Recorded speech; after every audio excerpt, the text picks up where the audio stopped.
OK，好，咁咧而家應該望到個 share screen 噶啦。好，咁OK，好。咁咧呢一個咧就係我最新 send 俾你嘅筆記啦。咁陸陸續續咧會逐 part 咧咁樣連片同埋筆記咧一次過 send 晒俾你噶啦。咁咧首先咧我哋咧就嚟講講咧以下落嚟我哋衝作文啦，又或者最後 DSE 呢個階段我哋點樣可以有效率咁樣衝到，係啦。咁因為嗱呢條片因為喺芬蘭嘅機場拍啦，咁所以咧 hopefully 收音 everything is OK。咁如果唔得嘅話咧，咁就自己即係校下個耳機啊 control whatever 啦。咁好，咁首先講講先啦。咁我哋個部署會係點樣咧？一定我哋首先要知道成個 DSE 作文咧係玩緊啲乜嘢。咁我哋咧其實基本上知道咧就係佢分咗3個部分啦，CLO，OK 係啦。咁你可以檢視翻自己喺呢3個部分通常咧有啲咩弱項，然後咧你可以當然你可以再 individually 咁同我講啦。但係我相信咧喺我嘅課程同埋筆記嘅規劃裏面咧，應該已經顧及到呢幾個部分噶啦。咁首先係 content 方面啦，咁好多同學咧經常咧就會俾老師話佢離題啦。咁所以第一部分係佢審題唔夠小心。咁尤其是我哋見到由24-25年開始咧 DSE 作文嘅題目開始有少少唔同嘅轉變啦。佢開始咧變得闊咗，係啦。咁或者咧俾你自由發揮嘅空間多咗，係啦。咁即係意味住，但係基本上咧，我哋其實寫嘅嘢都係大同小異嘅啫，係啦。可能佢哋題目闊咗，但係咧，你變相係你自行去決定究竟你係會用一個 argumentative 嘅形式去寫，定還是你係用一個 explain 一個 reasoning 去寫，講下 impact solution、problem solution 咁樣嘅方法去寫，呢個咧都係咧你個人嘅選擇嚟嘅。咁喺我筆記裏面咧，我都會分開呢2部分去講啦。但係中間咧有啲部分去 overlap 咧，就係一啲嘅百搭框架，咁令到你絕對會輕鬆啲嘅，係啦。咁所以 content 究竟要點樣攞高分咧？就係我會提供一啲嘅諗 point 嘅框架啦，一啲諗 point perspective 啦。咁基本上你 base on 咧呢啲咧去構思咧，你就唔會諗唔到 point 噶啦。咁亦都有啲百搭嘅論點啦，係啦。咁即係針對一啲唔同時事嘅議題啦。即係其實我哋睇翻咁多年 DSE 咧，大部分佢嘅議題分佈都有好幾種啊，包括 workplace 啦、social issue 啦、teenagers 啦、student 啦，係啦。咁所以基本上咧，我哋掌握到佢會聯繫到嘅 topic 咧，咁我哋已經有定一啲百搭嘅框架，我哋再套翻落去咧，你篇文上面咧基本上難度唔高㗎。咁但係你話，咦，當個個都用百搭框架嘅時候，咁你篇文咪平平無奇？係啦，咁所以於是乎咧，喺比較後嘅部分，或者我哋先處理咗一啲百搭框架之後咧，我哋亦都會處理埋你點樣去將一啲嘅論點進行一啲升華，即係呢個意味住就係一個論點你可以更加去深化佢。咁等陣喺第一個 introduction 嘅部分咧，其實我哋會稍微有去提及到點樣去進行一個升華，又或者會唔會咧有一啲嘅 unique 同埋一啲貼地啲嘅 example 同埋時事咧。咁呢啲咧都係可以去 prepare 嘅，係啦。咁同埋我亦都係針對住2024啦同埋2025年咧，近呢2年咧喺全球啦或者全香港咧比較熱門嘅一啲嘅 topic 啦，譬如我之前都貼過，可能係環保嘅議題啦、素食者啦，係啦。咁AI 啦，仲有譬如近年而家興起嘅盲盒啊、Labubu 啊，OK 係啦呢啲嘢，咁 Threads 啊、social media 呢啲咧都係近年嘅 trends 嚟嘅。咁但係咧你究竟點樣可以寫到落去，而且咧你嘅 expression 咧又係啱，並且你有數據或者你有啲專有名詞，有啲真人真事數據嘅 example 咧，係啦。咁咧我會額外再整一個 SCMP 嘅一個 content pack 或者 example pack 俾你嘅，係啦。咁你哋就可以按照自己嘅個人喜好咁樣去用啦，同埋去記啦。咁相信唔單止係 paper 2啦 ，paper 4咧都會有用嘅。咁另外咧就係 language 啦。咁 language 係點樣處理咧？咁就係有唔同嘅 sentence pattern。係啦，咁即係譬如我哋之前咧喺正式上 writing 嘅部分之前，應該已經睇咗 participle relative clause 啦。咁一啲嘅靚字靚句咧，咁我會分拆喺唔同嘅部分，例如喺啲嘅 sample 你可以 mark 低到，又或者喺啲百搭框架嗰度咧已經掟埋俾你㗎啦。OK 係啦，咁會俾到你啦，做一啲嘅好用嘅 idioms。OK 係啦，咁常用嘅 idioms。咁你 language 做足呢幾 part，你有唔同嘅 sentence pattern，你有相對一啲高深啲嘅 vocab 係啦。咁我亦都有啲係按照 by topic 咁樣砌咗個 vocab list 出嚟㗎啦。咁當呢部分都搞掂咧，咁咧 language 咧你又搞掂喎。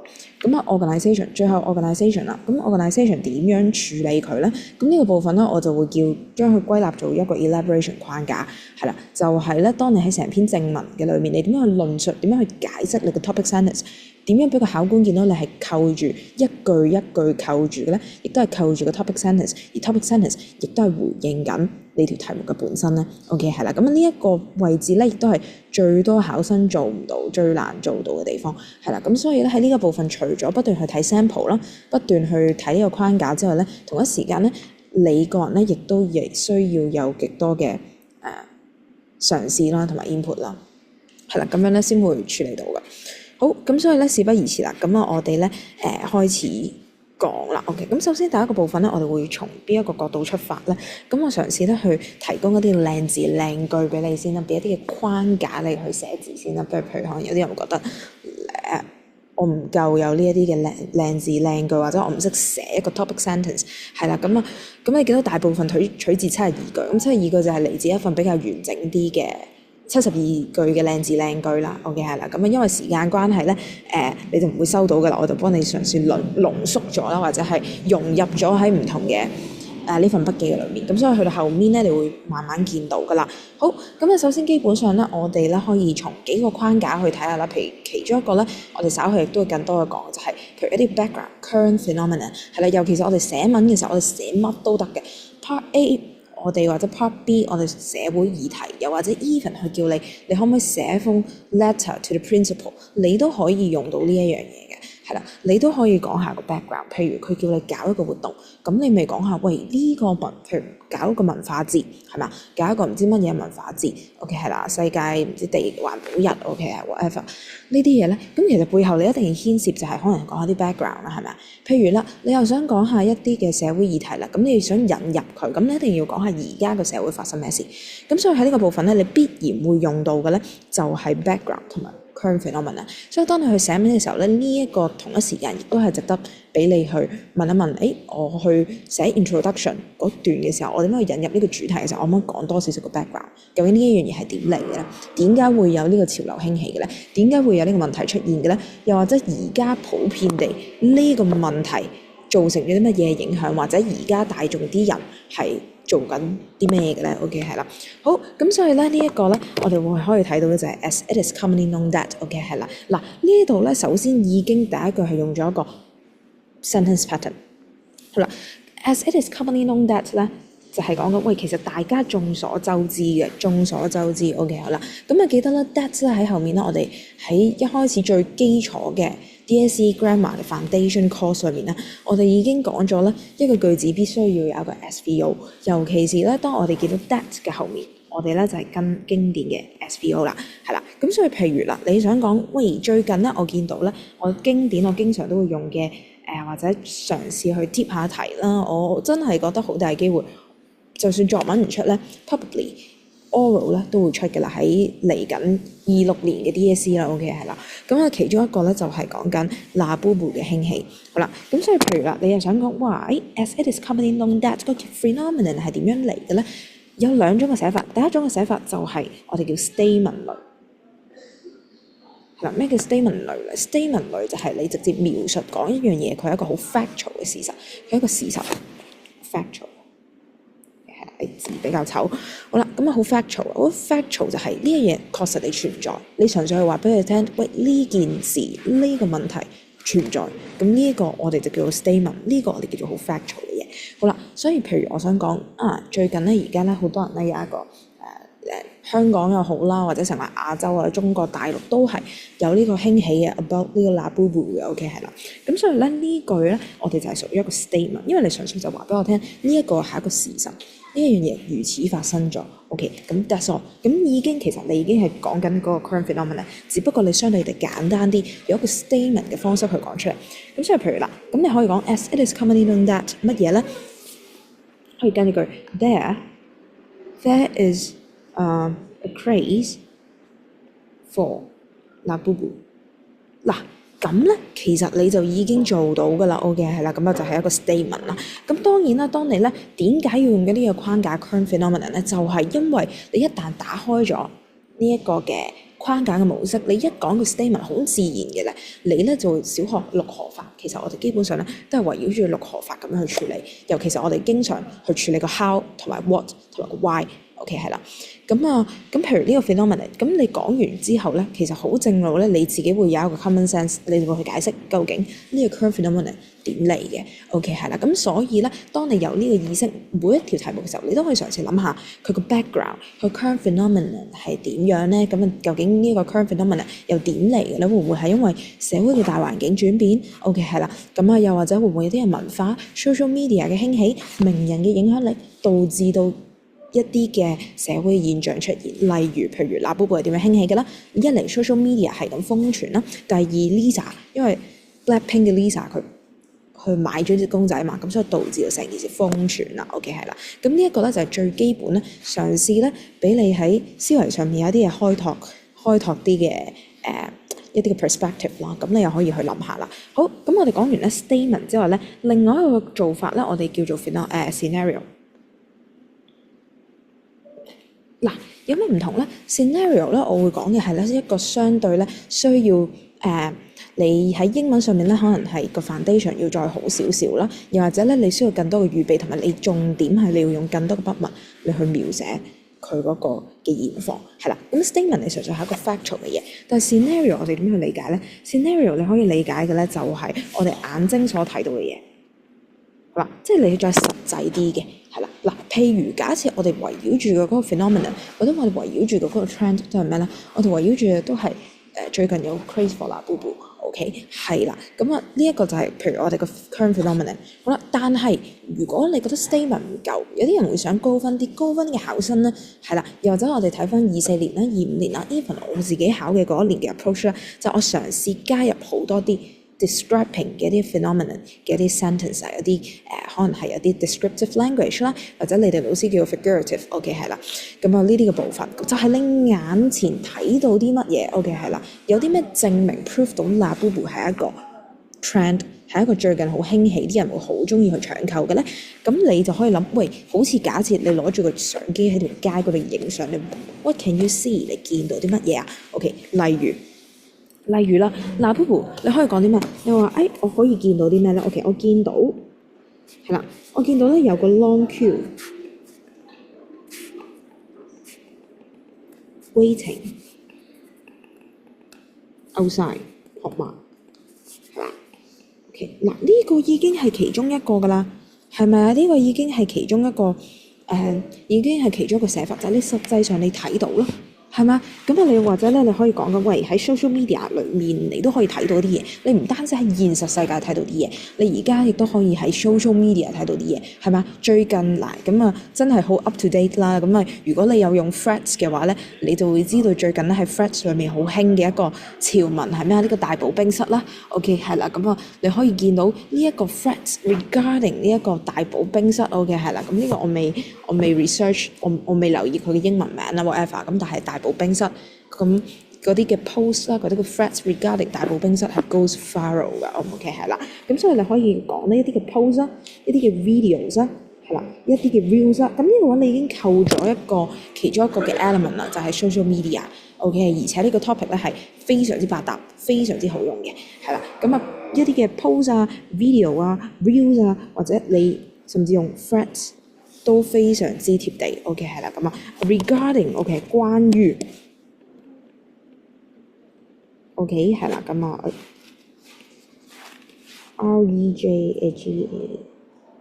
REJHEDING 關於咩 regarding 你講嘅嗰個主題 ，OK 好啦，咁譬如啦 whatever 嗰排講緊Labubu，咁你咪可以講喂嗰啲 videos 啊，嗰啲 unboxing videos 開箱係咪啊？啲盲盒啲人中意係點樣鋪開箱片噶嘛？由嗰排好紅噶嘛，啲人係咁撕開嗰個盲盒，又好爽噶嘛係嘛？咁就係其中一啲你可以去focus 去嘗試去寫嘅一啲嘅位置，去 enrich 你嘅 current phenomenon， 唔單止淨係靠 statement， 而且你係可以有一個 scenario， 俾個考官見到，喂，你條友真係知道有啲嘢，有啲料到喎，同埋你係足夠了解到呢個 current phenomenon 係點樣出現，為何佢係一個 trend， 因為你周圍見到，因為你眼前你見到一啲嘅現象，你見到有啲人做緊啲嘢，你見到人嘅社會上面有啲行為出現緊，導致到呢個 current phenomenon，所以佢就係一個 current phenomenon 啦。OK 係啦，因為你見到有啲嘢發生緊，咁佢先可以係一個 current phenomenon 啊嘛。OK 係啦，咁所以呢個咧就係其中舉咗個例啫。好啦，咁跟住咧你需要理解嘅咧就係啦，乜嘢咧 prevalent。OK 係啦，咁呢度咧需要你學其中兩個字，第一個 prevalent， 第二個 ubiquitous。OK 係啦，咁啊第一個 prevalent 咧就係盛行的。OK 係啦 ，prevalence 盛行的。OK 係啦，咁其實咧都簡單啲嚟講咧係有啲似流行啊 popular，咁只不過佢係一個高級版。好啦，咁啊於是乎咧，咁我哋一雞兩味啦，咁逢親呢啲字咧，佢通常咧咁佢係lent 尾，咁即係佢係一個 adjective 啦。咁我哋點樣將佢變成一個名詞咧？好簡單，將佢變成 lence prevalence。OK 係啦，咁就係一個代表住最近咧有個 prevalence of something 係嘛？最近有流行 of something 係啦，有啲乜嘢嘅流行啊？嗱，中文係好得意嘅，中文同英文係有啲倒裝嘅係嘛 ？Prevalence of Labubu 咁樣就係呢個你就要倒翻轉 of something of 後面嗰樣嘢你擺翻喺前頭咁譯就係 Labubu 嘅流行。OK 係啦，咁你記得中英文咧係會有時會有啲倒裝嘅咁樣嘅概念啦，係啦，咁所以你自己尤其是如果你嘅思維經常係點樣用中文譯做英文咧，咁寫嘅話咧就要非常小心啦。如果唔係咧，就會寫到非常之幽默㗎啦篇文。好啦，咁啊跟住我哋第一個係 prevalent 啦，第二個我哋係 ubiquitous 啦。ubiquitous 係咩嚟嘅咧？就係無處不在。OK 係啦，咁啊基本上咧就係講緊無處不在。嗱，咁我建議㗎啦。OK 係啦，嗱，我建議咧點樣將啲喺筆記裏面唔識嘅字，因為為咗方便你去睇咧，我會直接寫喺嗰個字上面。但係對於你自己 personally 方便你自己去 active recall 啊，去溫書嘅話咧，我強烈建議咧就係你喺佢個字上面 mark 一個 number。OK 係啦，1，OK 2，OK 係啦，咁然後咧再喺側邊嗰度 mark 翻 OK prevalence 係流行盛行啦。好啦，盛行啊流行 OK 係啦，咁我字醜啦，你自己睇得明就得㗎啦。OK 係啦，咁啊第二個咧就無處不在啦。咁啊佢係一個 adjective 啦，係啦，咁所以你要 mark 咧就 mark 低佢嗰個解釋同埋佢嗰個詞性。OK 係啦，好啊 ubiquitous OK 嘅 phenomenon that， 咁你跟翻啦，譬如乜嘢啊？仲有其他嘅，例如咧其中一個都好百搭嘅，即係或者都係經常都會出現嘅問題咧，就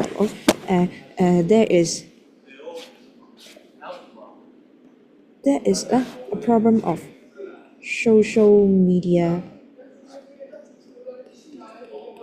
addiction。 OK 係啦，咁就係嗱呢個究竟係用咗邊個咧？咁你就諗下啦。咁呢個 statement 同 scenario 咧，咁我相信聰明嘅你咧應該一秒會睇到依個純粹係一個陳述句，係一個 statement，唔係一個 scenario。What if 如果你想將呢一句寫做一個 scenario， 咁你要講咩？哇，其實咧，當我哋可能搭車啊，或者我哋喺一個公共場合啊，我哋都會見到啲咩啊？我哋都會見到呢啲人瘋狂碌手機啊，係嘛？啲人咧真係冇手機唔得㗎，就會低頭族啦，個個都係 thumbing their phones啊，或者 strolling their phones 啊，OK 係啦，咁基本上係咁啦。咁呢啲咪就係 scenario 咯。咁我諗你就明嘅 statement 同埋 scenario 嘅分別啦。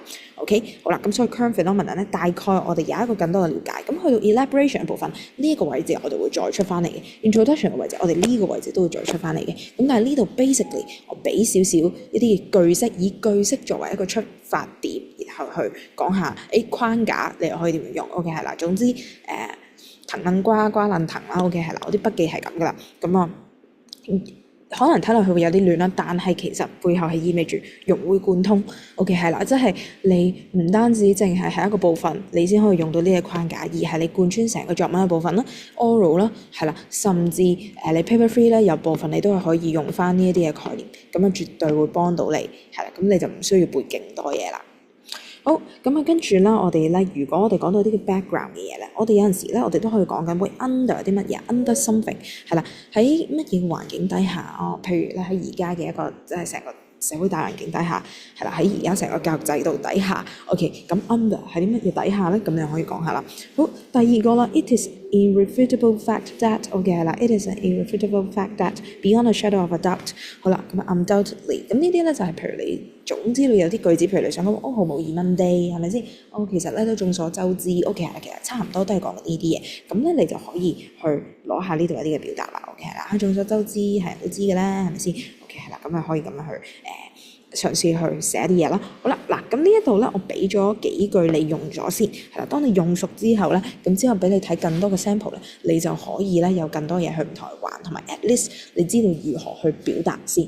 OK 係啦，咁啊去到後面咧會有越嚟越多噶啦。咁呢個大概俾你 have a taste of 究竟可以點樣去嘗試去表達你想表達嘅嘢，或者係你想像唔到原來你可以咁樣表達嘅嘢。OK 係啦。好，咁跟住咧落到嚟咧，我哋就會講緊 topic sentence。OK 係啦 ，topic sentence 即係點解咁重要咧？譬如因為你寫議論文，你一定要喺第一句俾個考官感受到你究竟如何，你嘅論點係啲咩，如何 directly 回應到個問題，而唔係俾人感覺你喺度老吹。OK 係啦，又或者係成件事散收收。所以如果你要 content 分要攞足，首先 content 分 topic sentence 就係意味住你總結咗你以下你成段嘅 content 究竟係啲乜嘢，係啦，同埋你究竟扣唔扣到題，就係睇你個 topic sentence 啊。好啦，然後你嘅 topic sentence 亦都意味住你成個 elaboration 嘅框架係 based on 你嘅 topic sentence， 所以 topic sentence 好重要嘅。並且佢亦都係你 coherence 你個 organisation 分，你冇嘅話，成件事成篇文就勁亂㗎啦，成段嘢就勁亂，所以一定你寫 part B 又好 part A 又好，一定要有 topic sentence。OK， 好啦，咁樣所以咧，譬如喺 topic sentence 裏面咧，我哋咧亦都咧嘗試再從一啲唔同嘅角度去諗啦。譬如我哋講緊一啲 argumentative， 即係譬如佢有一個有爭議性嘅議題，然後你需要去諗究竟你支持定係反對嘅時候咧，咁你一定會講贊成同埋反對。咁贊成就係你 probably 覺得佢有啲可取嘅地方啦，咁所以你可能會傾向講佢有啲嘅好處，係啦，譬如想講喂 something is good，OK 啦，有啲係 beneficial，OK 係啦，咁樣倒翻轉頭，你反對嘅原因係因為你覺得佢有啲大有啲負面嘅影響，一啲 detrimental 嘅影響啦，係咪一啲 destructive 嘅 impact 啦？OK 係啦，咁我哋可以點樣去表達咧？係啦，咁呢度俾咗一啲大部分經常用嘅一啲嘅生字嚟，咁包括但係不限於啦，咁之後會有更多噶啦，但係起碼都係嗰個 foundation 先，所以呢一個係基本上作文句子裡面有一字詞嘅一啲嘅 foundation。你了解咗呢個 foundation 咧，咁你先可以再落到去下一個部分。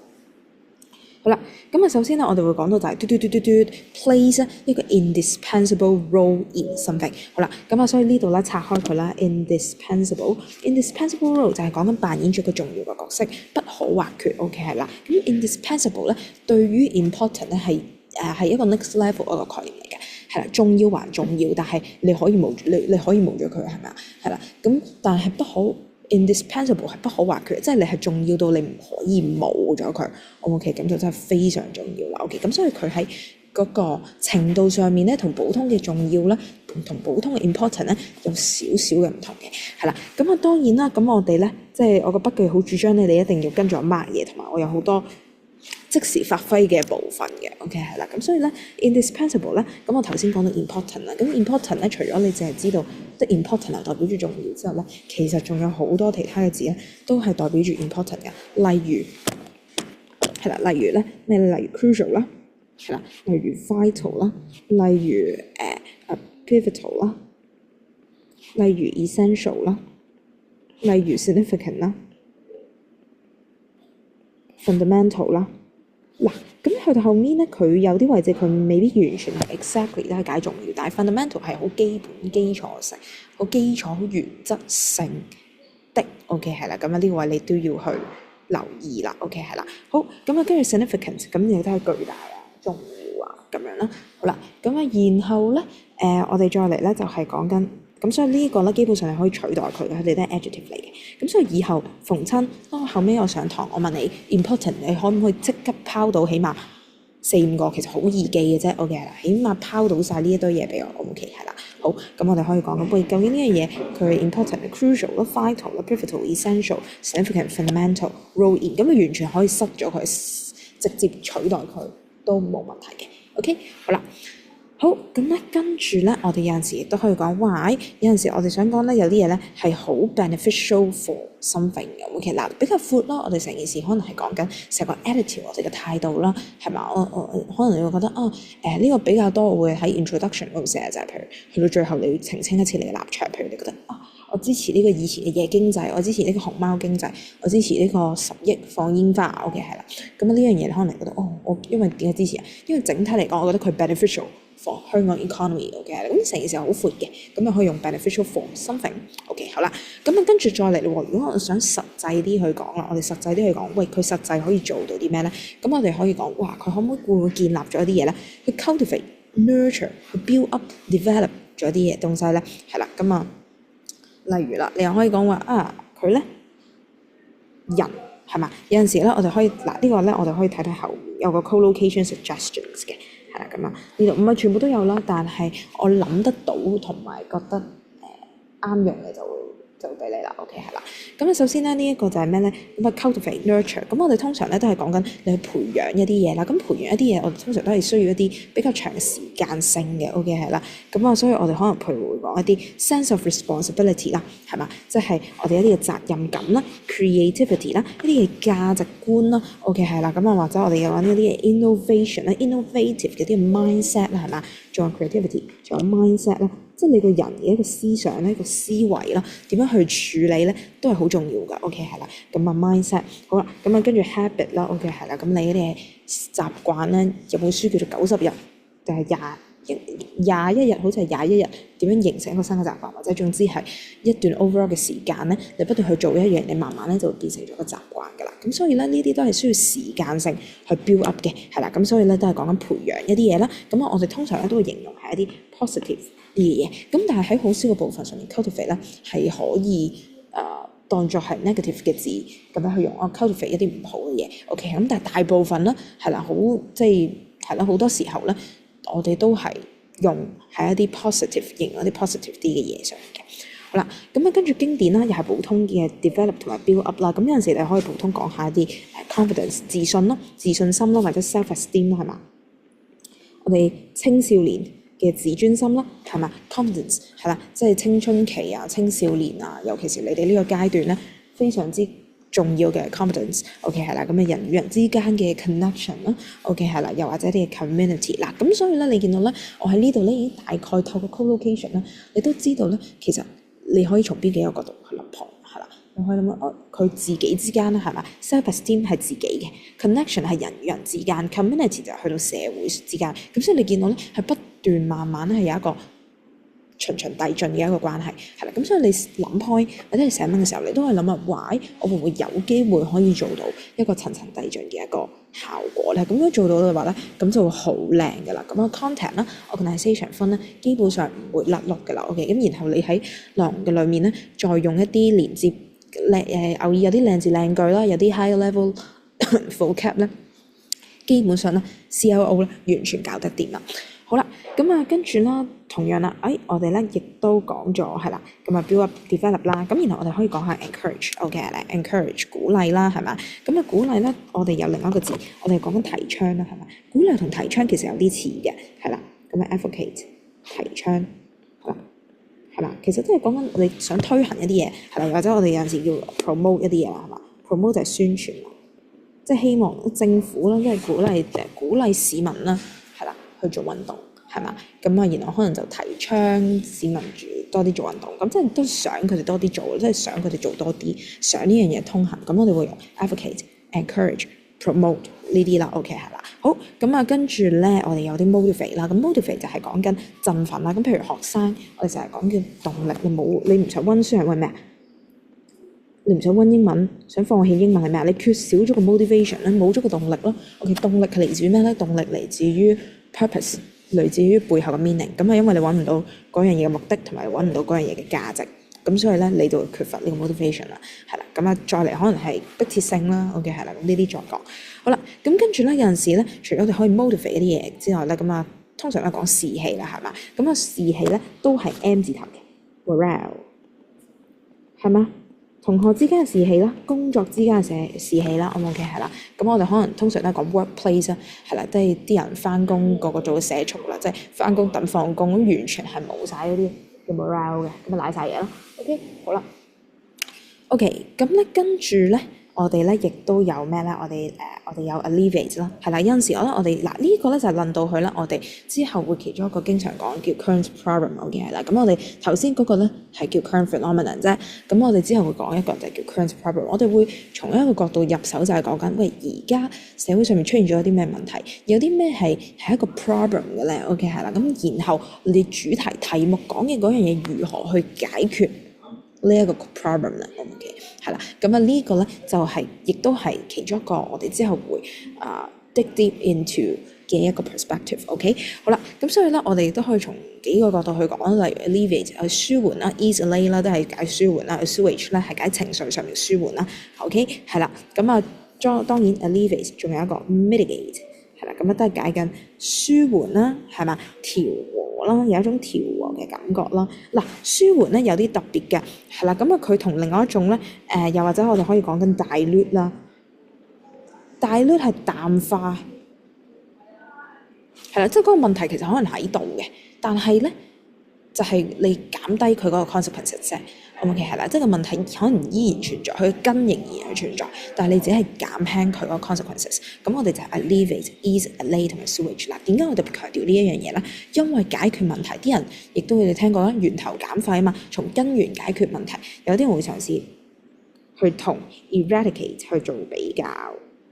咁呢個咧就係徹底嘅根除啦。OK 係啦。咁所以咧同樣咧都俾咗一個角度你去諗啦，你都可以諗譬如果我哋講緊就係你想講呢個主題有好處嘅，佢可以徹底根除啲咩問題咧？定還是其實根本根除唔到啲咩問題，佢只能夠去舒緩嘅咧 ？OK 啦。咁一方面佢可以作為一個positive 嘅一個論點啦，你寫 topic sentence 嘅時候，你可以咁樣去寫，你可以用到呢啲嘅字眼啦，甚至乎咧，你亦都可以做一個駁論，係嘛？駁論當有啲人就話有啲人認為呢一樣嘢係可以 eradicate， 可以呢個問題可以完全被解決，但係事實上係唔得嘅，佢解決唔到呢個問題，呢個問題仍然存在，佢只可以舒緩到個 consequences。呢個都係一個高深嘅駁論技巧。咁呢個咧喺駁論嘅部分咧，我會再深入去講，同埋會繼續俾 example 你睇。咁但係呢度咧 kind of 係即係俾你，而係感受一下先啦。原來可以有咁樣嘅 perspective。OK 好啦。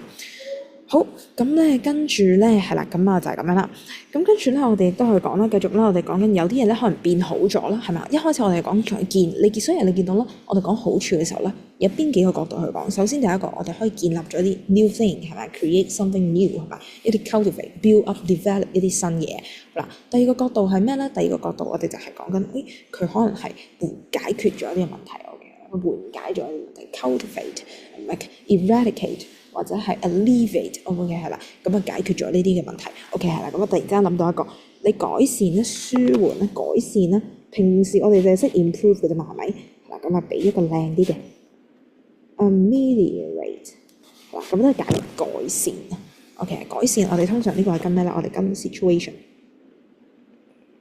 或者 problem 係啦。好，咁呢啲 collocation 識嘅咧揀記啦，同埋當你睇得多、寫得多嘅時候咧，咁你就會記得㗎啦。好 ，OK，then OK 係啦，咁我哋講 improve 啦、enhance 啦、提升一啲嘢啦。OK 係啦，咁譬如提升啲咩咧 ？boost 啲乜嘢咧？我哋可以講 boost 啲competence 啦、economy 啦，係嘛？economy 啦，經濟啦，我哋其中一個經常會諗到一個比較大啲、闊啲嘅層面咧。香港嘅經濟、全球嘅經濟、某個國家嘅經濟，咁我哋比較多講嘅可能係香港經濟啦。OK 係啦，咁譬如熊貓經濟 OK 係啦，咁好唔好咧？即係早排你喺香港唔同嘅商場，你都見到好多熊貓㗎啦。OK，咁背後其實顯示咗嘅就係熊貓經濟，好多熊貓。OK 係啦 ，OK 係啦，咁即係希望咧透過熊貓呢個主題，即係振興翻呢個嘅tourism， 然後咧最後咧長遠地咧去搞翻掂香港經濟 ，OK， 咁所以你見到同經濟有關嘅，好啦，咁跟住咧再嚟啦，performance 係嘛？咁我哋都係講緊學生自己學業嘅 performance， 啲人工作嘅 performance， 工作嘅效率 ，AI 點解用 AI 取代人？因為佢哋嘅嗰個 working 嘅 performance 可能係好過人，因為少啲 mistake 啦，會快啲啦 ，efficient effective 啲啦咁樣 ，OK 係啦，咁所以 performance 你都可以講啦。咁最後啦，亦都係 competitiveness 差唔多嘅嘢啦，競爭力係咪？譬如啲人哇，點解要係咁去點解要去外國大學讀書啊？係咪？即係我喺英國嘅時候咧，基本上我見到好多中國同學嘅，係啦，即係好多 UCL 啦，或者即係 University of City London 咁樣，即係啦，咁 UC 係咁好出名啊大學啦，咁裡面基本上係即係大家中國嘅同胞們已經霸佔咗㗎啦。咁點解佢哋要咁努力去攞個 master degree 係啦？本科讀完之後要再去讀多個 master degree， 一定要喺啲名校讀，要去英國讀。其實背後就係佢想裝備自己啦，佢想令到佢提升去 enhance 佢哋自己嘅 competitiveness 係咪？因為而家呢個社會好 competitive 㗎嘛，係嘛？咁所以其實每個人都值得諗咯，點樣去增加佢自己 competitiveness 啦。所以大學生有好多會係咁去做 intern 啦，係啦，會係好多唔同嘅 experience 啦，係啦，會體驗好多唔同嘅嘢啦，搞好多活動啦、比賽啦、program 啦 ，OK 係啦 ，ECA 啦，就係希望去嘗試去 enhance 佢哋每個人自己嘅 competitiveness 競爭力啦。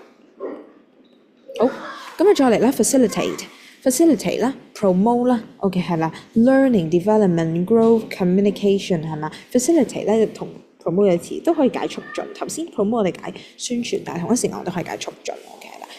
促進 facilitate 促進啲咩 learning 啦 development 啦發展啦 growth OK 係啦，呢啲嘅成長咧，呢啲嘅進步啦，同埋 communication 促使咗人與人之間嘅溝通 OK 都非常重要㗎。好啦，咁啊跟住我哋亦都可以講下啦，會唔會有啲嘢我哋可以係 strengthen 咗嘅 consolidate 咗嘅增強咗嘅鞏固嘅係嘛？人與人之間嘅關係啦 security 啦 foundation 啦 unity 啦係嘛？嗱呢個咪傾向一啲 social 啲嘅層面咯。係嘛？咁我曾經 DSE 24年嘅 oral 有一年啦，好似24年有一年就問有一個活動就係講緊有個咩社會community fridge 咁樣之類嘅嘢，就係你可以將一啲唔食嘅嘢，然後擠落個冰箱度，然後俾啲有需要嘅人，咁你認唔認同咧 ？OK 係啦，咁其實你又可以呢個就係一個 social 啲嘅層面啦，人與人之間呢個 community 社會社區community 細啲啦 ，society 係大啲闊啲成個社會 community 係可能你住個區譬如你住富善區、富善村，譬如你住廣福村，譬如你住大埔區 ，OK 咁附近鄰近嗰幾個 area 嗰幾個屋苑咧，咁就係一個 community 啦 ，OK 大埔咁樣都可以係一個 community 係啦，但係 society 係講成個香港人 as a whole 咁闊嘅一個範圍 ，OK 咁所以係有少少分別嘅。咁所以你有陣時都可以諗community 中間啲人之間嘅 relationship 啦，佢哋嘅 bonding 啦係嘛？佢有冇被鞏固到咧 ？OK 係啦。咁會唔會因為經歷咗一啲嘢，所以令到嗰區嘅大家更加互助咧？咁近排即係新聞上面係咪都係因為近排一個新聞其實都可以從一個角度咁樣去睇呢一件事，見到哇其實原來呢個 community 好有愛嘅喎，原來當大家有需要嘅時候係會即刻會即係 stand up 去出嚟幫你嘅喎，即係其實會即係出嚟即係有咩需要，有咩需要 support 啊、情緒支援啊、物資支援啊，真係會衝出嚟。咁呢度你咪見到大家嗰個嘅 bonding 咯，嗰個成個 community 啊。係啦，嗰個氛圍係點樣？大家係好 united 嘅，係希望去幫到一啲受影響嘅人嘅，係嘛？咁呢個咧就係我哋都可以從呢個角度嘗試去諗下嘅部分啦。好，咁咧係啦，咁所以咧呢度咧我先去 cut 先，因為重點係差唔多要上飛機係啦。咁啊跟住咧第二個部分咧就會係 negative 嘅 impact，同埋咧落埋去更 deep 嘅 topic sentence。OK， 咁跟住咧我會有一個小練習俾你嘅，係啦。咁啊同一時間，如果睇到呢一度有咩唔明嘅話咧，隨時歡迎去 WhatsApp 我，係啦，問我解到明為止。OK，千祈唔好咧令到一啲唔明嘅嘢喺度積。OK，如果唔係去到後面咧，你就會更加跟唔到噶啦。